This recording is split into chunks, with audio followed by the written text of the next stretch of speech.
بسم الله الرحمن الرحيم. الحمد لله رب العالمين والصلاة والسلام على إمام الأنبياء والمرسلين وعلى آله وأصحابه أجمعين. أما بعد فأعوذ بالله من الشيطان الرجيم. بسم الله الرحمن الرحيم. وعباد الرحمن الذين يمشون على الأرض هونا وإذا خاطبهم الجاهلون قالوا سلاما. صدق الله العظيم وصدق رسوله النبي الكريم الأمين ونحن على ذلك لمن الشاهدين والشاكرين والحمد لله رب العالمين. وقال الله تبارك وتعالى في شان حبيبه محبرا وآمرا إن الله وملائكته يصلون على النبي يا أيها الذين آمنوا صلوا عليه وسلموا تسليما. اللهم صل على سيدنا محمد وعلى آل سيدنا محمد وبارك وسلم وصل عليه. الصلاة والسلام عليك يا سيدي يا رسول الله وعلى آلك وأصحابك وسلم عليك يا شفيع المذنبين. الصلاة والسلام عليك يا سيدي يا رسول الله وعلى آلك وأصحابك وسلم عليك يا سيد الأولين والآخرين. سامعین ذی وقار، ہر وہ انسان جو صاحب ایمان ہو اور اپنی زندگی قرآن و سنت کے احکامات کے مطابق گزارے، خلوص دل سے اللہ رب العزت کی عبادت کرے، زیادہ مال و دولت کا طمع نہ کرے، قناعت پہ وہ انحصار کرے، اللہ کے حضور توبہ کرتا رہے، شرک اور قتل اور بڑے گناہوں سے وہ بچنے کی کوشش کرتا رہے، وہ بندہ مومن کہلاتا ہے۔ اور ایک انسان کیسا ہونا چاہیے، بندہ مومن کیسا ہونا چاہیے، اور اسے کون سی صفات کا حامل ہونا چاہیے، اللہ رب العالمین نے سورہ فرقان میں اس امر کا تفصیل سے ذکر فرمایا۔ سورہ فرقان کی آخری آیات، کم و بیش 12-13 آیات جو ہیں، ان آیات میں اللہ رب العزت نے بڑے تفصیل کے ساتھ وہ ساری خوبیاں، وہ ساری باتیں گنوا دی ہیں کہ جو ایک انسان کو دنیا میں اور آخرت میں سر بسجو کر سکتی ہیں، سرخرو کر سکتی ہیں، اور فرمایا دنیا اور آخرت کی کامیابی اسے نصیب ہوتی ہے اور وہ ہمیشہ ہمیشہ کے لیے جنت کے بالا خانوں اور محلات میں رہتا ہے۔ قرآن کریم نے ارشاد فرمایا وَعِبَادُ الرحمن، اللہ کے بندے وہ ہیں الذین یمشون علی الارض ہونا۔ ان آیات میں کم و بیش اللہ رب العزت نے 13-14 خوبیاں جو ہیں وہ ایک بندہ مومن کی بیان کی ہیں۔ فرمایا بندہ مومن کی صفت اور پہچان یہ ہے کہ وہ زمین پر سکون اور اطمینان اور پروقار طریقے سے چلتا ہے اور اپنی چال میں عاجزی کا مظاہرہ کرتا ہے، اکڑ کا مظاہرہ نہیں کرتا۔ کوئی بھی اگر اسے خوبی یا کوئی بھی کمال حاصل ہوتا ہے تو وہ فوراً کہتا ہے ھذا من فضل ربی، یہ فقط اللہ رب العزت کی توفیق سے میرے پاس ممکن ہے۔ وعباد الرحمن، جو اللہ کے، جو رحمان کے بندے ہیں، الذین یمشون علی الارض ہونا، جب وہ زمین پر چلتے ہیں بڑے اطمینان اور وقار کے ساتھ وہ چلتے ہیں، طمانینت کے ساتھ وہ چلتے ہیں، سکون کے ساتھ وہ چلتے ہیں۔ اور پھر یہی وجہ ہے کہ قرآن کریم نے تکبر کرنے والے اور زمین پر اکڑ کر چلنے سے منع فرمایا وَلَا تَمْشِ فِي الْأَرْضِ مَرَحًا، زمین پر تکبر اور خود نمائی سے اتراء کر نہ چلو۔ وَلَا تَمْشِ فِي الْأَرْضِ مَرَحًا إِنَّكَ لَن تَحْرِقَ الْأَرْضَ وَلَن تَبْلُغَ الْجِبَالَ طُولًا، اور یقیناً تم ہرگز نہ تو زمین کو چیر سکتے ہو، نہ تم پہاڑوں کی بلندیوں کو پہنچ سکتے ہو۔ کہ جو کچھ بھی تمہیں دیا ہوا ہے وہ میرا دیا ہوا ہے، کس چیز کے لیے تم اترا رہے ہو؟ نہ زمین کو پھاڑ سکتے ہو، نہ پہاڑوں پہ چڑھ سکتے ہو. وَلَا تَمْشِ فِي الْأَرْضِ مَرَحًا إِنَّكَ لَن تَخْرِقَ الْأَرْضَ وَلَن تَبْلُغَ الْجِبَالَ طُولًا. اور پھر عاجزی اور انکساری کا اللہ رب العزت نے حکم دیا ہے. فرمایا حضرت سیدنا قتادہ رضی اللہ تعالیٰ عنہ سے روایت ہے، سید الانبیاء صلی اللہ علیہ وآلہ وسلم نے ارشاد فرمایا ان اللہ اوحا الی ان تواضعوا. اللہ رب العزت نے مجھے حکم دیا ہے، مجھ پہ یہ وحی کی ہے کہ کیا کرو؟ تواضع اختیار کرو، عاجزی اختیار کرو. اور پھر فرمایا حتی لا یفخر احد علی احد. یہ ساری باتیں آپ سنتے جائیں اور سوچتے جائیں کہ کیا یہ وہ ساری باتیں نہیں ہیں کہ جن کی وجہ سے، جن پہ عمل نہ کرنے کی وجہ سے معاشرے میں، گھر میں فساد پیدا ہو جاتا ہے. فرمایا کسی دوسرے پہ فخر نہ کرو. ولا یفخر احد علی احد، کوئی فخر نہ کرے کسی پہ. ولا یبغی احد علی احد، اور نہ کوئی ایک دوسرے پہ ظلم کرے. آپ فخر کرنا چھوڑ دیں، اترانا چھوڑ دیں اور ظلم کرنا چھوڑ دیں، معاشرے کے بگاڑ خود بخود سنورنا شروع ہو جائیں گے. معاشرے میں جتنی خرابیاں ہیں وہ خود بخود ٹھیک ہونا شروع ہو جائیں گی. اور پھر یہ تھا کہ کسی پہ فخر اور ظلم نہ کرو، اور اگر کوئی کرنے کی کوشش کرے زیادتی تو فرمایا جاہلوں سے دوری اختیار کرو. وَإِذَا خَاطَبَهُمُ الْجَاهِلُونَ قَالُوا. کبھی فرصت ملے نا تو وہ سورہ فرقان کے وہ آخری رکوع تلاوت کریں، ترجمے کے ساتھ پڑھنے کی کوشش کریں، جس میں اللہ رب العزت نے مومنین کی ساری خوبیاں اس میں بیان کی. فرمایا وَإِذَا خَاطَبَهُمُ الْجَاهِلُونَ قَالُوا سَلَامًا. جب کوئی اس بندہ مومن سے الجھنے کی کوشش کرتا ہے تو وہ اسے کہتا ہے بس سلام. حضرت صدر الافاضل سید نعیم الدین مراد آبادی نے دو باتیں بیان کی ہیں. کہا اس کے دو مطلب ہو سکتے ہیں. ایک یہ کہ یہ سلام جو ہے وہ سلام متارکت، جیسے نہیں کوئی آپ کو کوئی بات کہے تو کہتے ہیں یار معاف کر مجھے. یہ اس سلام کا یہ مطلب ہے کہ مجھے معاف کرو، میں تم سے کوئی بحث نہیں کرنا چاہتا. اب کسی نے کوئی سوال کر سکتا ہے نا، ایک بندہ آپ سے لڑنے کی کوشش کرتا ہے، آپ کہتے ہیں السلام علیکم. نہیں، وہ مطلب یہ تھا اس کا کہ سلام متارکت، کہ مجھے معاف کرو، میں کوئی بحث نہیں کرنا چاہتا. اور یہ ایک مدبر انسان کی نشانی ہوتی ہے کہ بحث کرنے سے، مجادلہ کرنے سے بچ جاتا ہے. اور دوسرا اس کا یہ مطلب ہوتا ہے کہ انسان سچی بات کہے، جو بھی سچ بات ہو وہ کہے، لیکن کسی کو اذا اور گناہ کی نیت سے وہ نہ کہے. ہے سچی بات ہے کسی کے بارے میں کہنا، لیکن اگر آپ یہ اس لیے کہہ رہے ہیں کہ اسے تکلیف ہوگی تو اس سے باز رہیں. تکلیف کے لیے کسی کو سچی بات بھی نہ کہیں، اور اگر ویسے سمجھانے کے لیے آپ کہہ رہے ہیں تو وہ ضرور کہنی چاہیے. اور پھر تیسری خوبی جو بیان کی گئی ہے مومنین کی ان آیات مقدسات میں، فرمایا اللہ کے حضور وہ سر بسجود رہتے ہیں. اللہ والذین یبیتون لربہم سجدا وقیاما. رات کا اکثر حصہ وہ سجدہ اور قیام کرتے ہوئے اللہ کے حضور گزارتے ہیں. اور پھر حضرت سیدنا ابن عباس رضی اللہ تعالی عنہما نے فرمایا ہائے ہائے ہائے، چھوٹی چھوٹی نیکیاں اور بڑا بڑا اجر اللہ رب العزت عطا فرما رہا ہے پوری راہ. اب جو حدیث میں بیان کرنے لگا ہوں، اور اس 2 نفل ہیں اور پوری رات کی عبادت کا ثواب لکھا جاتا ہے. فرمایا من، حضرت سیدنا ابن عباس رضی اللہ تعالیٰ عنہ فرماتے ہیں آقا علیہ الصلوۃ والسلام نے فرمایا من صلی بعد العشاء الآخرۃ رکعتین. عشاء کی نماز کوئی ادا کرتا ہے، اس کے بعد وہ 2 نوافل ادا کرتا ہے، او اکثر یا زیادہ پڑھ لیتا ہے، فقد بات اللہ ساجدا وقیاما.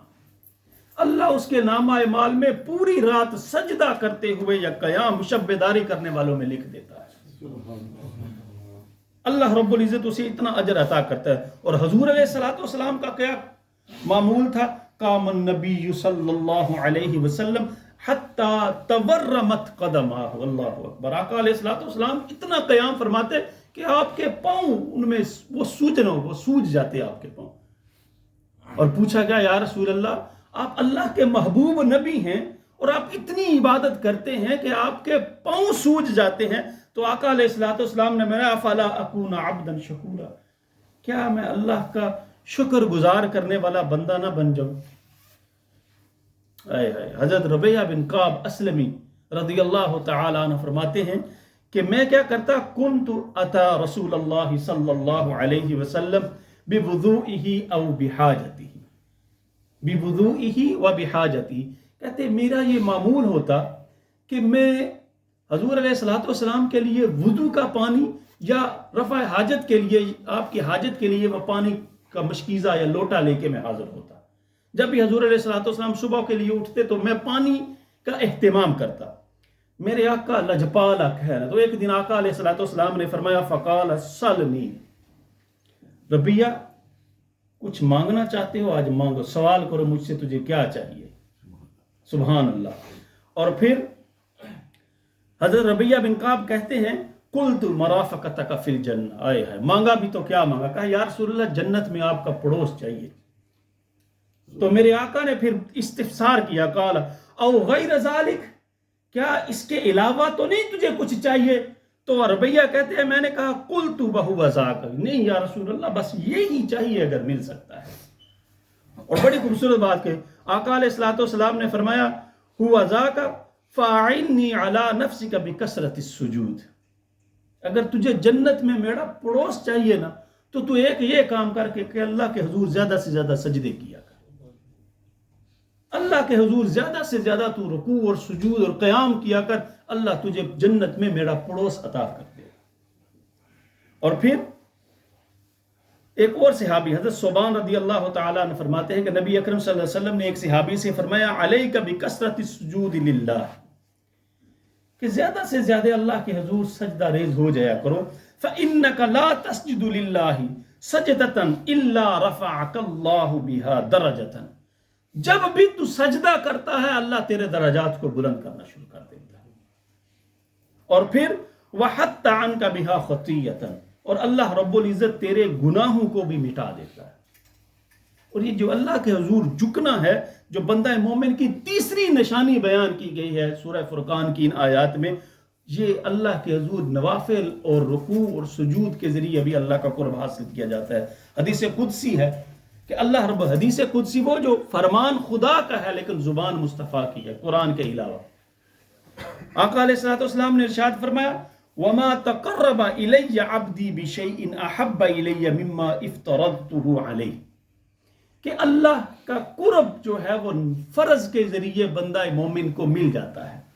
اور فرمایا لیکن وما یزال عبدی یتقرب الی بالنوافل حتی احبہ، کہ بندہ نوافل ادا کرتا ہے تو ان کے ذریعے بھی میرے وہ قریب ہوتا جاتا ہے، یہاں تک کہ میں وہ اس بندے سے محبت کرنا شروع کر دیتا ہوں۔ اور پھر وہ بڑی لمبی حدیث ہے، فرمایا میں ایسی محبت کرتا ہوں فَإِذَا أَحْبَبْتُهُ كُنْتُ سَمْعَهُ الَّذِي يَسْمَعُ بِهِ، کہ میں اس کے کان بن جاتا ہوں جس سے وہ سنتا ہے، میں اس کی آنکھیں بن جاتا ہوں جس سے وَبَصَرَهُ الَّذِي يُبْصِرُ بِهِ، جس سے وہ دیکھتا ہے، وَيَدَهُ الَّتِي يَبْطِشُ بِهَا، ہاتھ بن جاتا ہوں جس سے وہ کام کرتا ہے۔ اللہ کا قرب حاصل کرنے کی کوشش کیجئے۔ اللہ کا انسان کو اگر قرب حاصل ہو جائے تو دنیا میں بھی کامیابی ہے اور آخرت میں بھی کامیابی ہے۔ اور چوتھی خوبی جو بندہ مومن کی بیان کی گئی ہے وہ یہ ہے کہ وہ اللہ کے عذاب سے پناہ مانگتا ہے۔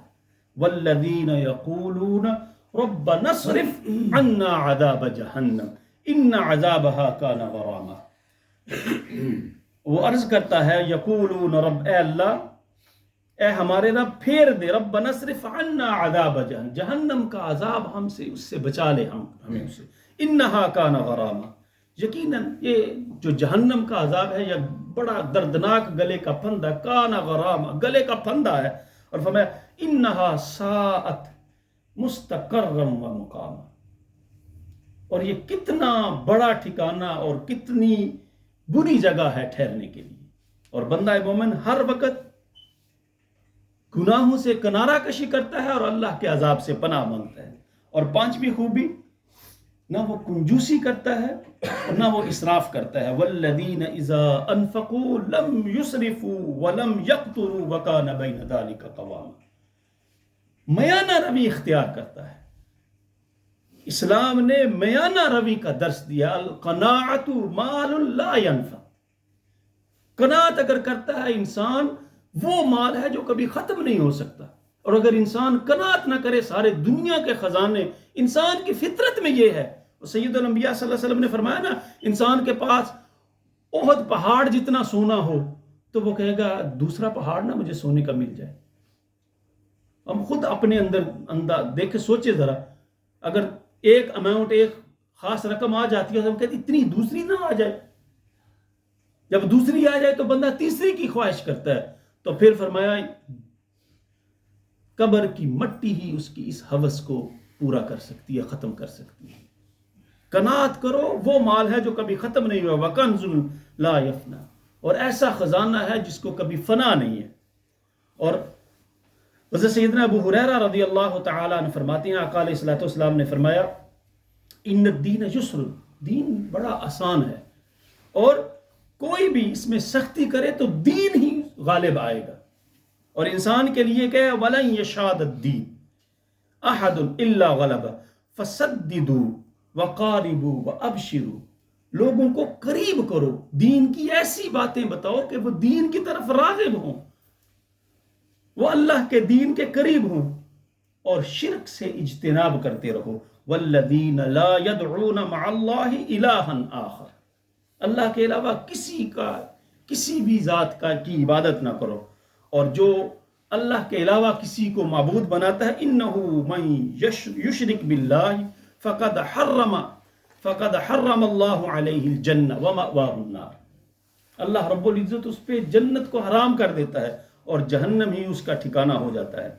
اور پھر شرک سے بچنے کی تاکید فرمائی ہے۔ آقا علیہ الصلوۃ والسلام نے فرمایا الا انبئکم باکثر الکبائر، کیا میں تمہیں کبیرہ گناہوں کے بارے میں نہ بتاؤں؟ تو صحابہ کرام نے عرض کی یا رسول اللہ کیوں نہیں؟ نبی اکرم صلی اللہ علیہ وسلم نے ارشاد فرمایا الاشراک باللہ وعقوق الوالدین، اللہ سے اس کے برابر کسی کو شریک نہ ٹھہراؤ، اور والدین کے حقوق کی پاسداری کرو۔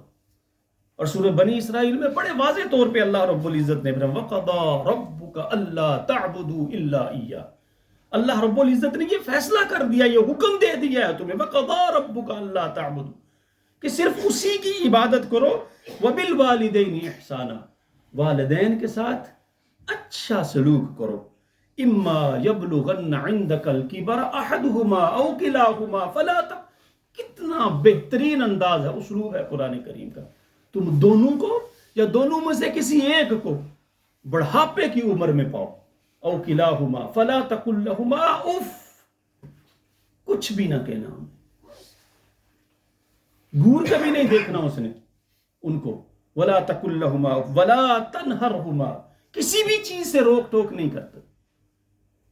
آج ہمارے معاشرے میں یہ خرابی پائی جاتی ہے، والدین تڑپ اور ترس رہے ہیں، کئی والدین شکایت کرتے ہیں، بچے ان کو پوچھتے نہیں۔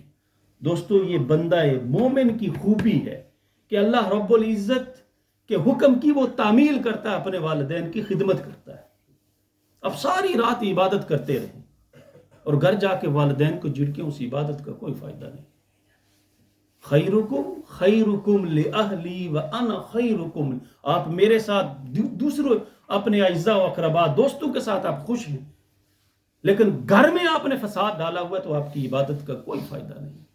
سید الانبیاء صلی اللہ علیہ وسلم نے ارشاد فرمایا تم میں بہترین وہ ہے جو اپنے گھر میں بہترین ہے، اور میں اپنے گھر والوں کے لیے سب سے بہترین ہوں۔ سب سے پہلے اپنے آپ کو اپنے گھر والوں کے لیے بہترین ثابت کرو، پھر معاشرے کی خدمت کرنا، پھر دوستوں کے لیے اچھے بنو۔ خیرکم خیرکم، اور شرک کے بعد اللہ رب العزت نے سب سے پہلا کام جس کی تاکید کی ہے وہ یہ ہے وَقَضَىٰ رَبُّكَ أَلَّا تَعْبُدُوا إِلَّا إِيَّاهُ، میں نے فیصلہ کر دیا کہ میرے علاوہ کسی کی عبادت نہیں کرنی، وَبِالْوَالِدَيْنِ إِحْسَانًا، اور والدین کے ساتھ حسن سلوک سے پیش آنا۔ دعا ہے اللہ رب العزت دین اسلام کی ان تعلیمات پہ عمل کی اور بندہ مومن کی جو خوبیاں ہیں انہیں اپنانے کی توفیق عطا فرمائے۔